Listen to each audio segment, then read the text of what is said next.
Radio has released over a dozen albums or mixtapes and performed up and down the East Coast and beyond. For more than a decade, radio has held a significant role in the Richmond hip-hop community, providing impactful music, memorable performances, and creating platforms for other artists to display and develop their craft. Radio's music is heartfelt, personal, introspective, clever, and socially aware. He is a member of the Association of Great Minds, which is an artistic collective that includes his closest friends, Michael Millions, Nicholas F., producer Name Brand, and more.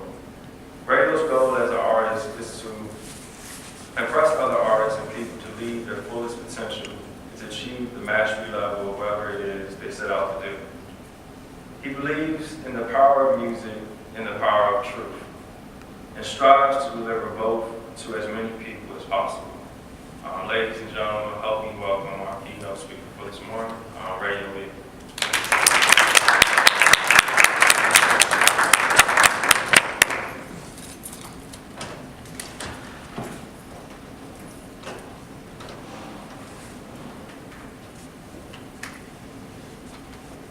How's everybody doing today?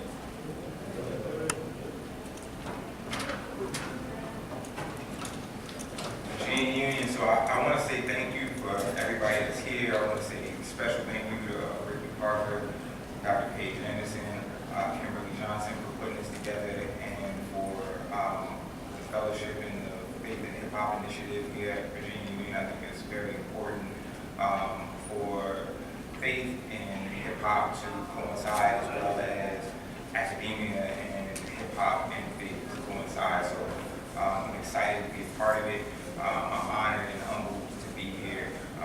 For any students that are here, I know it's been been a very involved week, so I'm glad you were able to carve out some time to be here. So I'm going to give you a little bit of background about myself and how I feel I got here, and how it came to a point of being able to create an album like Jesus Never Wore a Suit, which is what we're here to speak about today. Once again, I'm a full-time artist, independent artist, and creative. I was born in the Bronx, New York, which is the same borough that hip-hop was born in, and I was born at a time where it was first flourishing and creating a foundation to become what is now the most influential music genre of all time. Of course, I was heavily influenced by it. My family moved to Richmond, Virginia when I was about 10 or 11 years old, and this is where I grew up. I was also a child of the church. Growing up, I have an older cousin who's a pastor. He led a church down in Westmoreland, Virginia, and he has a son that's my age. We're like brothers. So I would take most weekend trips or Sundays down to Westmoreland with them, which would be an all-day thing.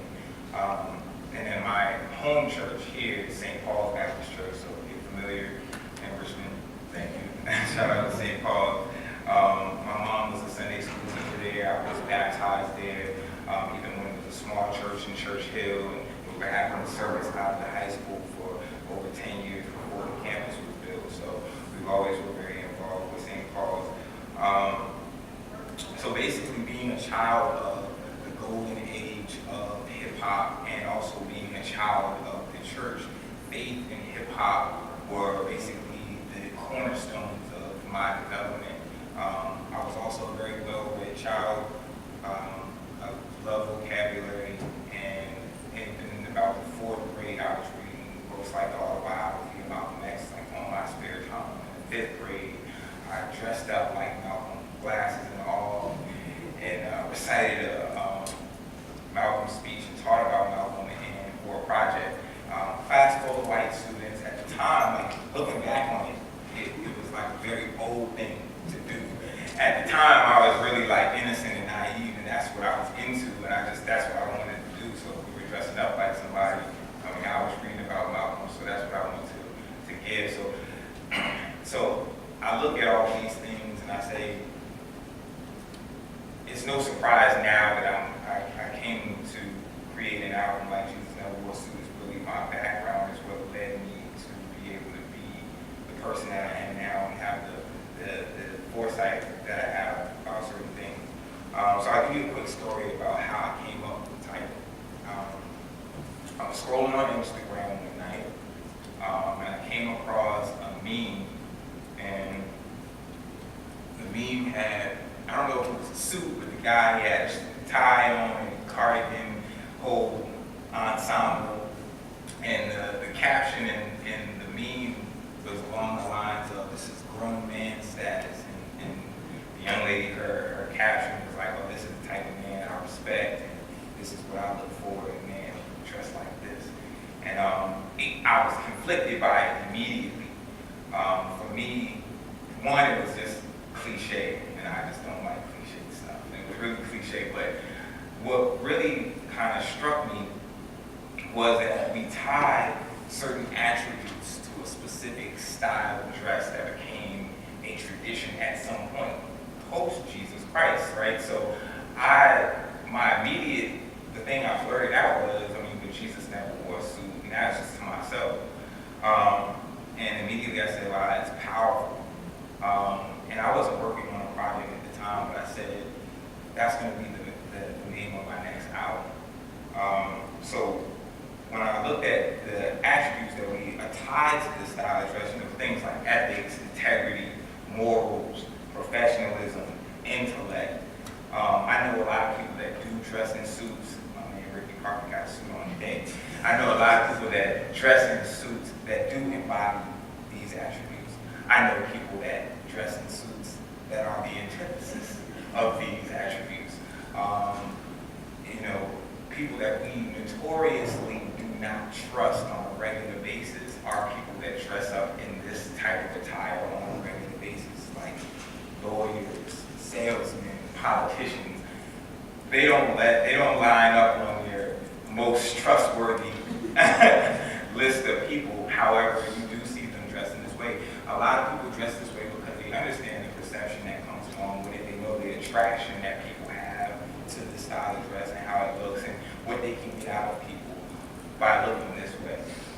So when I started to think about utilizing Jesus Never Wore a Suit as a title, I just started posting certain things on my social media and just kind of testing the waters to see what people felt about it. And it started asking me a lot of questions. And like, what do I mean by that? And where was I going with it?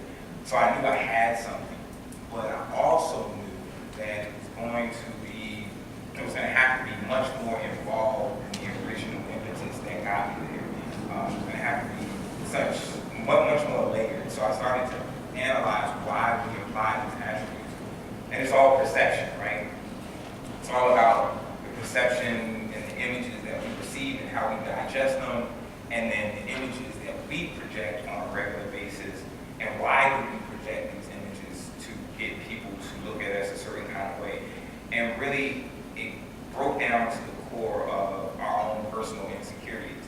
I think we all are placed seeds of doubt at some point in our development as individuals, children, adults, and we begin to breed these insecurities, and then we have to find ways to protect ourselves while we're going about our lives. And now, especially with social media and so forth, where people are on constant display, we're constantly putting up these walls so that we can be looked at how we would like to be looked at. So it sent me kind of like down a rabbit hole, which was way more than just how someone dressed. It became very metaphorical in the sense of race, social issues, politics, finances. So I knew that trying to put this all in an album was going to be tough, because I'm also still trying to make music that's entertaining, right? But what I did was I put out a little EP beforehand to try to warm people up to the concept, and that EP is called Sunday's Best. The way I started Sunday's Best in the hook, I said, in the title record, I said, the way street soldiers put on their vest, some people rock their Sunday's best. So tell me what you try and protect, what you hiding under Sunday's best. The way Superman's known for the S on his chest, some people rock their Sunday's best. So tell me what you try and protect. So it really did a lot more, that particular EP did a lot more for me than I intended for it to. People really gravitated to it and said it was some of my best music. Really, I was really putting it out there to foreshadow this album. So let's get into Jesus Never Wore a Suit.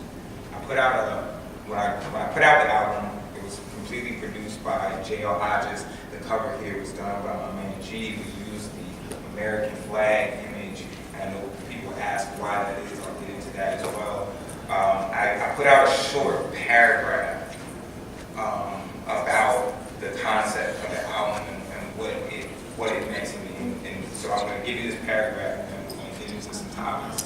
The paragraph goes, Jesus never wore a suit. It's an escape from forced doctrine. The freedom to live, the freedom to be accepted beyond the standards of dress code, skin color, social status, etc. The understanding that everything isn't what it appears to be. That patriotism in America has often just been disguised terrorism, disguised genocide, wrapped in a red, white, and blue suit and championed by a whitewashed image of Jesus Christ.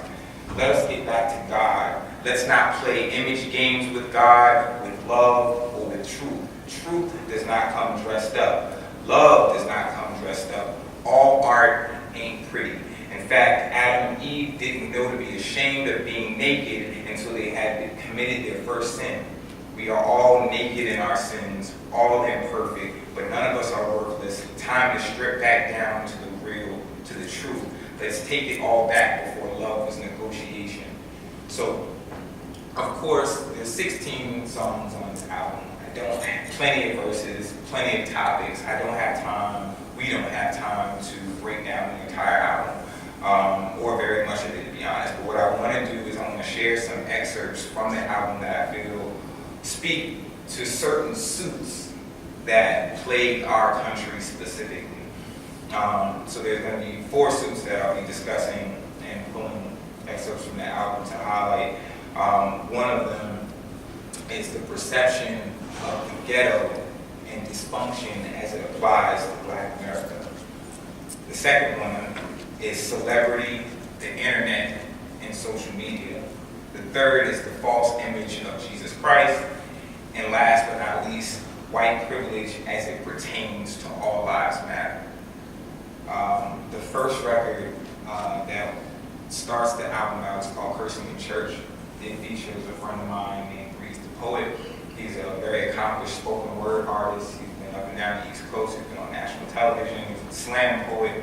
I wanted to work with him for a really long time, and finally I feel like had something that had enough meat on it for me to present him with. I said, I gave him the concept, and he sent me back this voice memo of this poem, and I was floored because it resonated with where I was personally, and it fit the theme of the album so perfect. I couldn't have written it myself.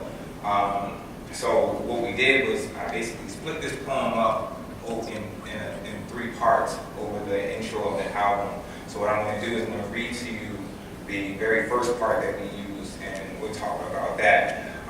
It goes, he got up, rebuked the wind, and said to the waves, quiet, be still, and the winds calm. And he said to his disciples, why are ye so afraid? Do you still have no faith?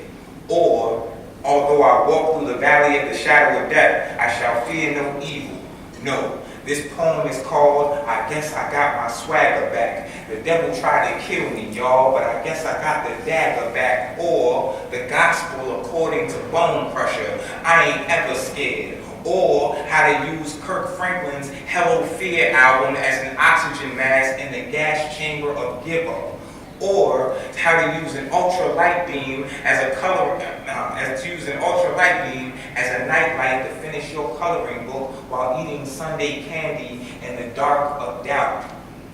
Powerful, very powerful words, very powerful poem. But what I felt like was faith in hip hop. It was like the perfect marriage in this one little stanza here. It starts out with the biblical references, and he ends with the hip-hop references, the Jay-Z references, the dagger back, Bone Crusher, ultralight beam, Kanye West, coloring book, Chance the Rapper. So It's the last line, though, that resonated with me the most. I just recently left my job, $65,000 a year job in November, to chase my passion full time.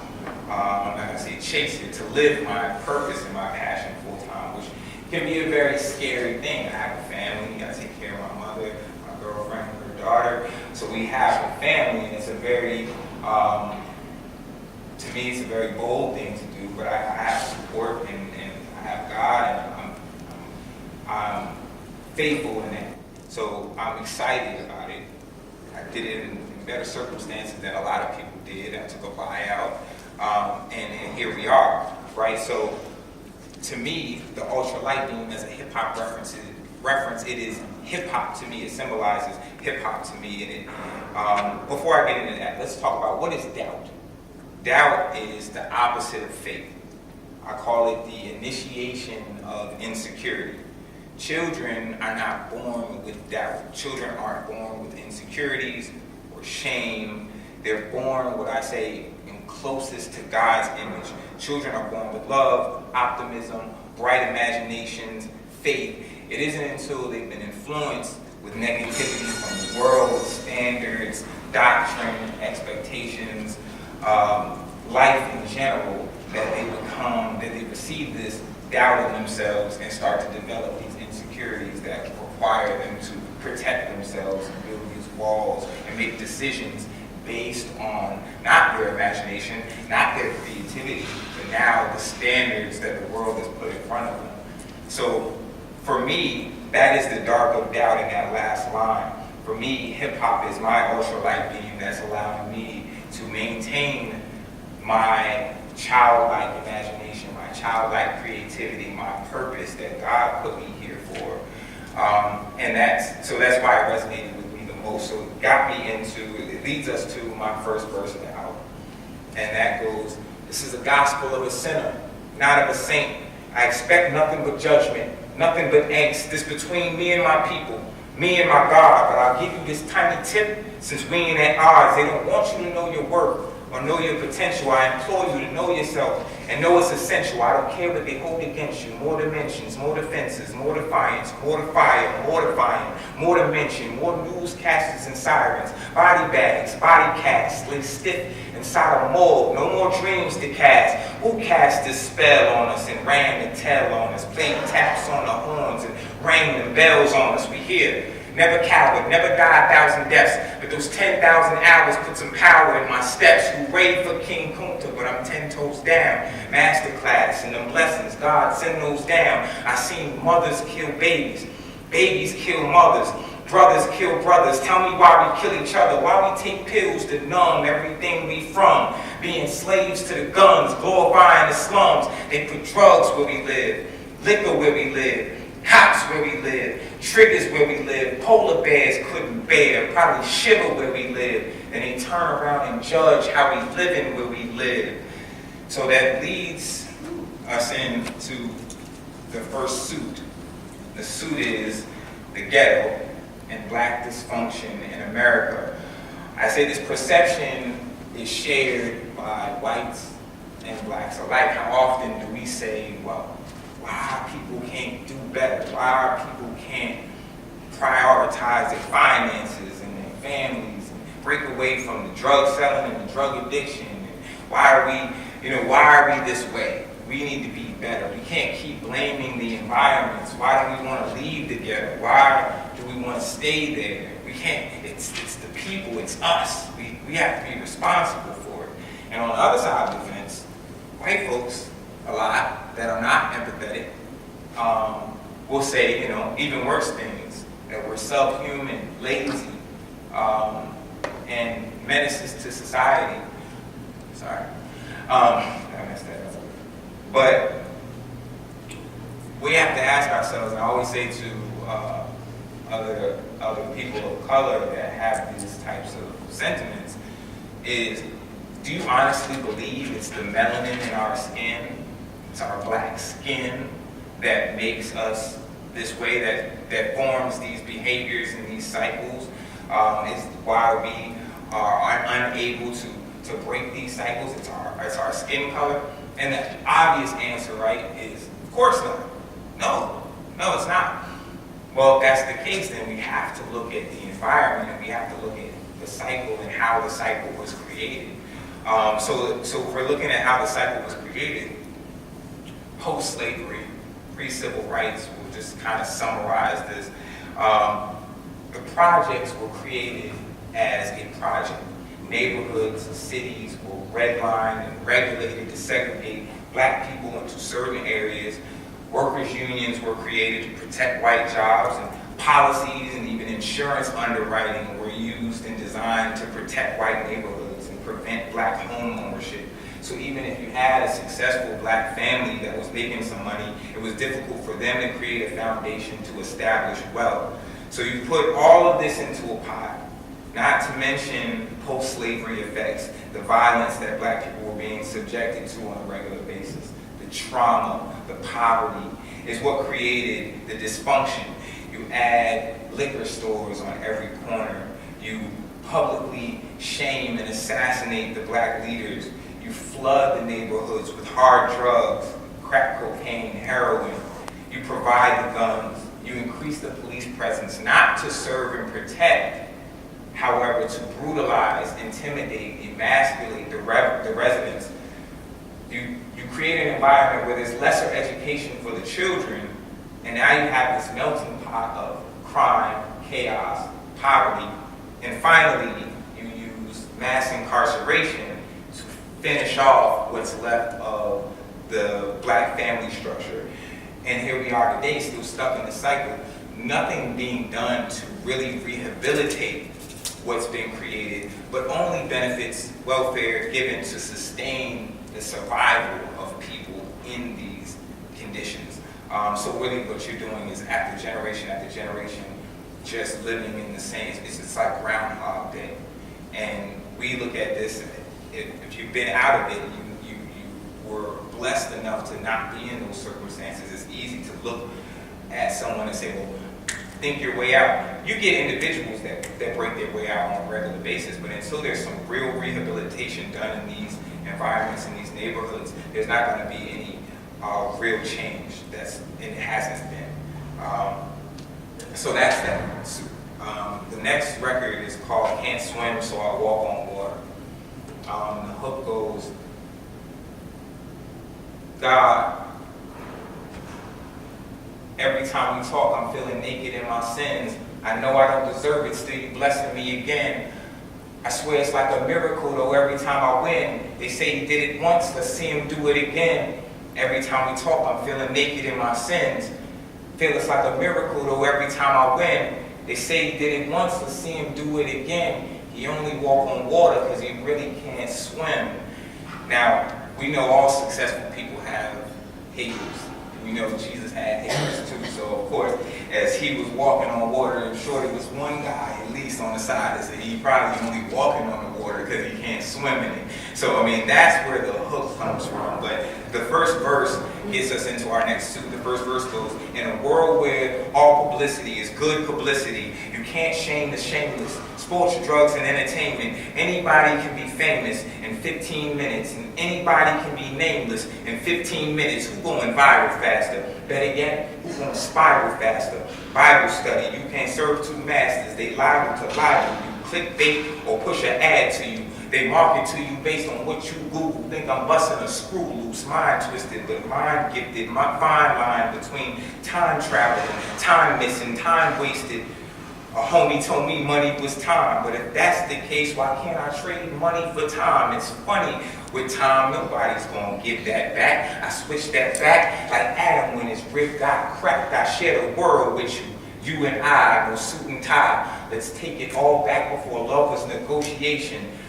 So, when I was growing up, in order to be a celebrity or become famous, you had to do something.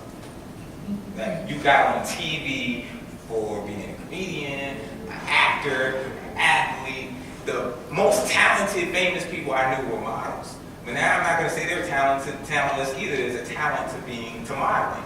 So you had to do something. Now, with the advent of reality TV, we have created an environment where you can be famous just for being known for something.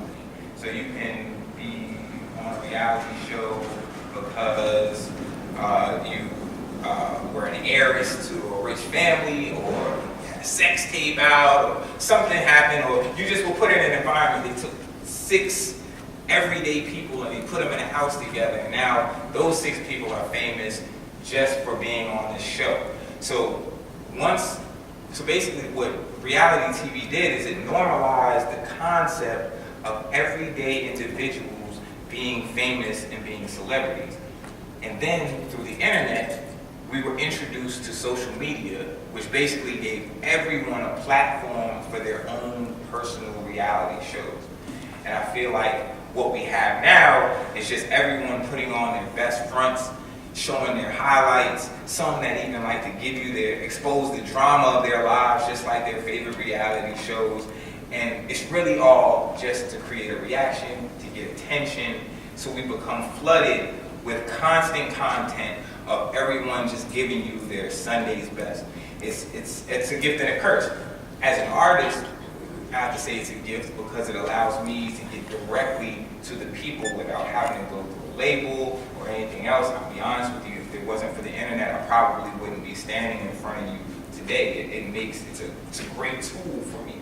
But it is a gift and a curse because as much as it connects the world with each other, it also skews the perception of what our lives are really about. We're constantly comparing our lives to other people's lives. Where it used to be, you compared your life with people on TV. Now you have phones and you're seeing people's lives just scrolling down your Instagram all day long. Whether it's famous people or people you know, or people you went to high school with, you're constantly comparing yourself and your insecurities with their life and not realizing that what you're seeing is their insecurities.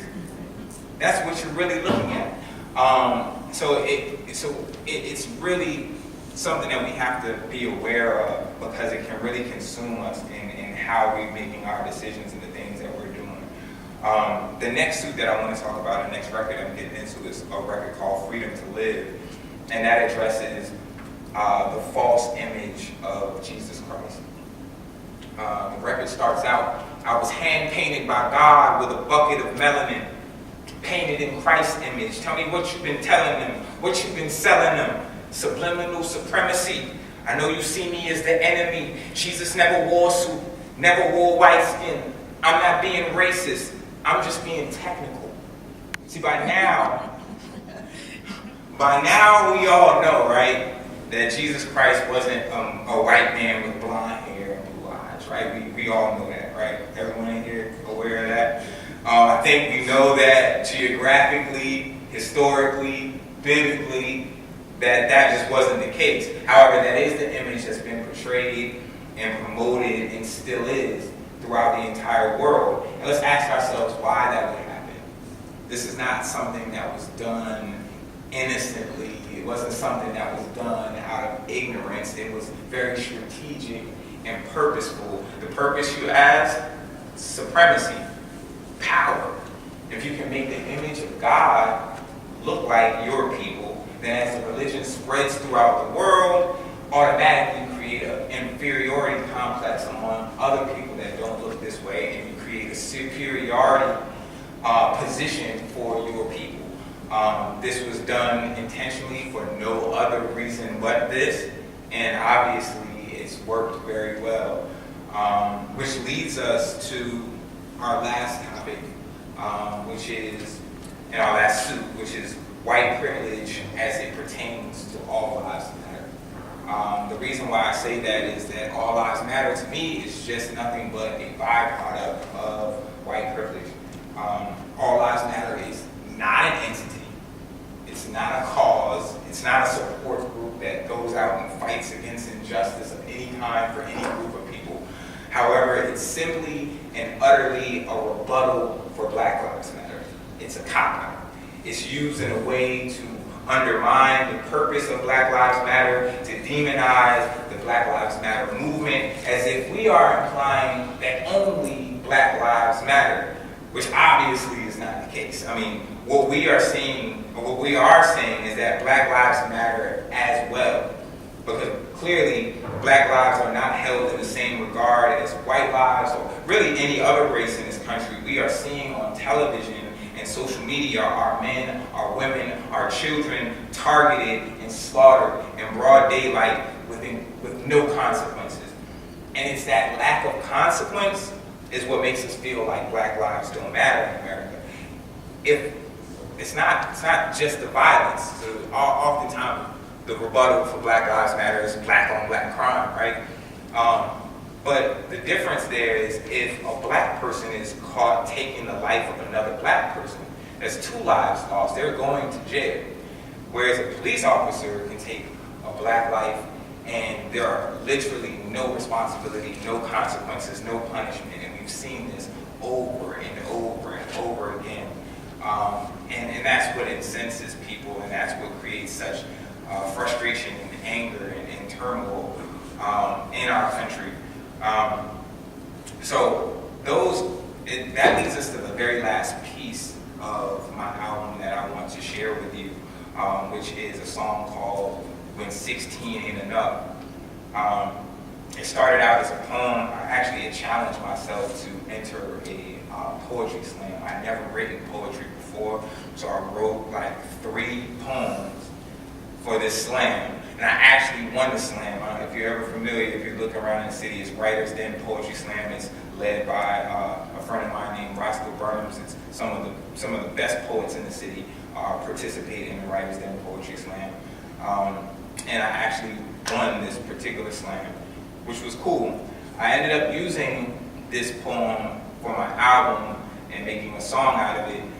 So I'm going to give you the poem and give you just like a closing thought and just open it up for questions. Everybody good? All right, so when 16 ain't enough, because you got a world full of pen pals and you've been through piles of pens and ain't nobody writing back. So many raps that for 6 years I stopped writing them down. I just stored them behind my eyes so there would be no paper trail. But don't think T.I. after the weapons charges. Think T.I. before the awards in the weapons closet. You know, before the feds got the tip. Fully strapped because there's a war going on outside that no man is safe from. But being a black man in America with a purpose, it's like where you buy capes from, because I got no choice but to feel like a hero.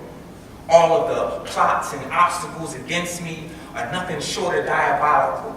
I mean, think about it. Even Superman could throw on a suit and some glasses and blend in with society.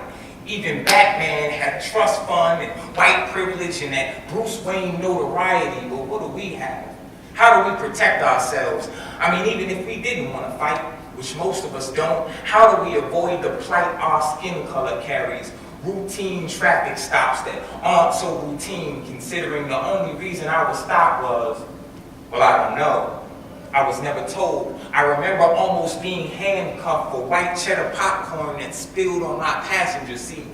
I never could understand what was so alarming about that. I never asked the 8 officers in North Carolina what it was. I was too shocked to silence. How was the traffic? How was the traffic? How was the traffic on the way down? Oh, it was fine. Oh, well, I'm only asking because I might be headed that way. It seems like everything's good here. Have a nice day. This was so normal. No, this was a happy ending. I could have easily asked too many questions, resisted my arrest even though I wasn't being arrested. I mean, I could have died that day. These are the thoughts that flash back in my mind when I see hashtags of black boys turned to black bags, trips to the morgue for black mothers to identify black bodies, Chicago, Laquan McDonald, when 16 ain't enough, 16 shots. I bet the cop would have loved to dump another round. When his body hit the ground, ooh, the comfort of the sound. The threat has been subdued. But let's not get this confused. I know we're killing each other at an all-time high out there, and I'm sure we didn't need a Spike Lee satire to tell us that. Chirac, black boys killing black boys, boys in blue killing black boys living like black ops, can't even look up the black cops. Imagine just being a black boy trying to make it to school through it all. A vest and a cape just to make it to 17 because 16 ain't enough. We scream justice or else. Every week they call our bluff. God help us. When 16 ain't enough.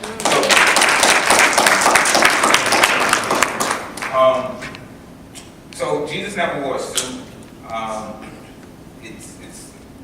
I've only touched the surface of some of the content. I do have, it's available on all digital platforms like Apple Music, iTunes, all that stuff. I have CDs if you want one. Please definitely check out the music. I just want to say, it's important to understand that we are who manifest who we become. Our DNA, our environment, our influences, our parents, everyone, all of these things help add the ingredients to being who we are. How we analyze, manifest these things, and how we cultivate these things is what determines who we become. People and individuals in the world will try to shape you, shame you, and shape you into the box they feel fits for you. It's up to us to define our purpose, know ourselves, and know our worth, and live in our purpose. So that's my piece. And that's it, y'all.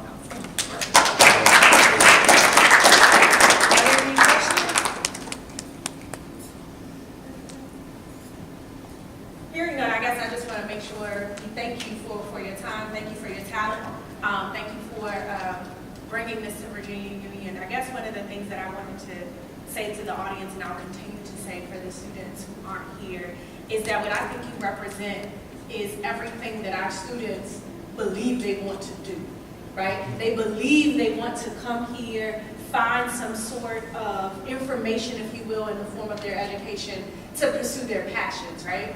And they're being exposed to different things that we believe is going to prepare them for doing just that, but it's not until they make the decision that you made. And so I want to make sure that we continue to support you in accomplishing those goals, and remember that that's really why we're here. We're here to make sure that our students find whatever it is that they're looking for so they can make the same decisions and pursue their goals with the same amount of vigor. And so we want to acknowledge that and certainly give you a small token of appreciation for your time. You're more than welcome. So thank you all for attending this morning. It's a pleasure to have you. If you all are, recording, if we can share any of it to make sure that we don't miss out on the information that was provided, I'm positive that our students can definitely benefit. If you're around this afternoon, you can come back and really engage. And then for those of you who are in attendance, we know that the chapel service is now started. So you feel free and more than welcome to be there. And as a result, we'll break and see you back at 1 o'clock. Thank you all. Thank you.